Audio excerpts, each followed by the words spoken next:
ദൈവത്തിൻ്റെ അതിപരിശുദ്ധമായ നാമം വാഴ്ത്തപ്പെടുമാറാകട്ടെ. 2026 ഏപ്രിൽ 1 മുതൽ 2027 മാർച്ച് 31 വരെയുള്ള 365 ദിവസം കൊണ്ട് വിശുദ്ധ ബൈബിൾ പൂർണ്ണമായി വായിച്ചു തീർക്കുക എന്നുള്ള ഉദ്ദേശത്തോടെ ഇന്നു മുതൽ ആരംഭിക്കുന്ന ഈ വചന വായന പഠന പരമ്പരയിലേക്ക് ഏവർക്കും സ്വാഗതം. ഇന്ന് ഏപ്രിൽ 1 ബുധൻ. ഇന്നത്തെ വായനാഭാഗം ഉൽപ്പത്തി 1, 2, 3 അധ്യായങ്ങൾ വായിച്ചതിന് ശേഷം മാത്രം ഈ സംക്ഷിപ്ത രൂപം കേൾക്കുക. 3 വിധത്തിലാവും ഇതിൻ്റെ സംക്ഷിപ്ത രൂപം നൽകുക. 1 അതാത് അധ്യായങ്ങളിലെ യഥാർത്ഥ സംഭവങ്ങൾ, 2 അതിലെ ആത്മീക സന്ദേശം, 3 അനുദിന ജീവിത പ്രബോധനം. ഉൽപ്പത്തി 1 അധ്യായത്തിൽ ദൈവം സകല ചരാചരങ്ങളുടെയും സൃഷ്ടാവായി പ്രത്യക്ഷപ്പെടുന്നു. 6 ദിവസങ്ങളിൽ ദൈവം ആകാശവും ഭൂമിയും വെളിച്ചവും സസ്യങ്ങളും സൂര്യനും ചന്ദ്രനും ജീവജാലങ്ങളും സൃഷ്ടിച്ചു. മനുഷ്യനെ ദൈവരൂപത്തിൽ സൃഷ്ടിച്ചു. 7-ാം ദിവസം ദൈവം വിശ്രമിച്ചു.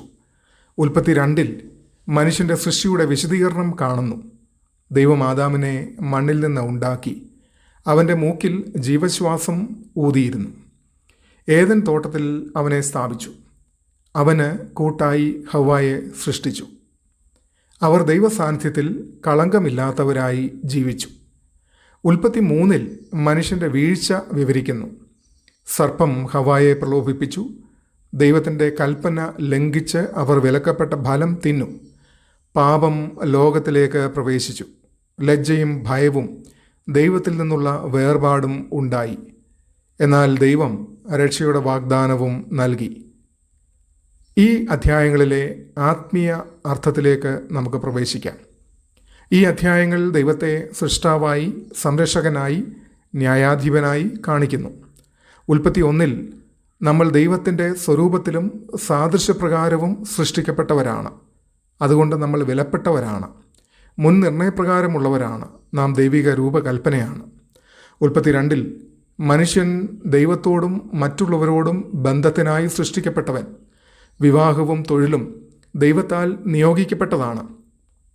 ഉൽപ്പത്തി 3 പാപത്തിൻ്റെ യാഥാർത്ഥ്യം കാണിക്കുന്നു. അനുസരണക്കേട് നാശം വരുത്തുന്നു. എങ്കിലും ദൈവകൃപ നിലനിൽക്കുന്നു. പാപത്തിൽ നിന്ന് രക്ഷപ്പെടുവാനുള്ള മനുഷ്യൻ്റെ പ്രയത്നങ്ങൾ വൃഥാവാകുന്നു എന്നും ദൈവത്തിന് മാത്രമേ നിത്യമായ രക്ഷ നൽകുവാൻ കഴിയൂ എന്നും അതും ദൈവത്തിൻ്റെ ദാനമാണെന്നും മനുഷ്യനെ മനസ്സിലാക്കിക്കുന്നു. ഉൽപ്പത്തി 3:15 വാഗ്ദാനം പാപത്തെയും പിശാചിനെയും തോൽപ്പിച്ചവനായ യേശു ക്രിസ്തുവിനെ സൂചിപ്പിക്കുന്നു. ഈ 3 അധ്യായങ്ങളിൽ കൂടെയും ദൈവം നമ്മെ ആത്മീയമായി പഠിപ്പിക്കുന്നത് ദൈവം അനുസരണം ആഗ്രഹിക്കുന്നു. പാപം മനുഷ്യനെ ദൈവത്തിൽ നിന്നും വേർപെടുത്തുന്നു. എന്നാൽ ദൈവം യഥാസ്ഥാപനം ആഗ്രഹിക്കുന്നു. വീഴ്ചയ്ക്ക് ശേഷം പോലും പ്രത്യാശയുണ്ട് എന്ന് പ്രബോധിപ്പിക്കുന്നു. അനുദിന ജീവിതത്തിൽ സ്വത്വവും ലക്ഷ്യവും പലപ്പോഴും ആശയക്കുഴപ്പത്തിലായിരിക്കുന്ന ഇന്നത്തെ ലോകത്ത് ഉൽപ്പത്തി നമ്മെ ഓർമ്മിപ്പിക്കുന്നത് മനുഷ്യൻ ദൈവ സൃഷ്ടിയാണ്. നാം ഈ ലോകത്തിൽ ആകസ്മികമായി വന്നവരല്ല. പ്രത്യേകമായ ഉദ്ദേശത്തോടെ ദൈവത്താൽ സൃഷ്ടിക്കപ്പെട്ടവർ. ദൈവം മനുഷ്യനെ ഭൂമിയിൽ സൃഷ്ടിച്ചാക്കുന്നതിന് മുന്നമേ തന്നെ അവന് വേണ്ടുന്നതെല്ലാം മുന്നൊരുക്കിയിരുന്നു.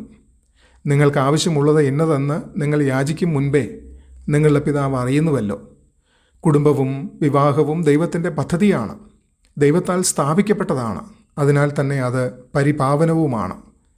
പാപം ഇപ്പോഴും മനുഷ്യരാശിയെ ബാധിക്കുന്നു.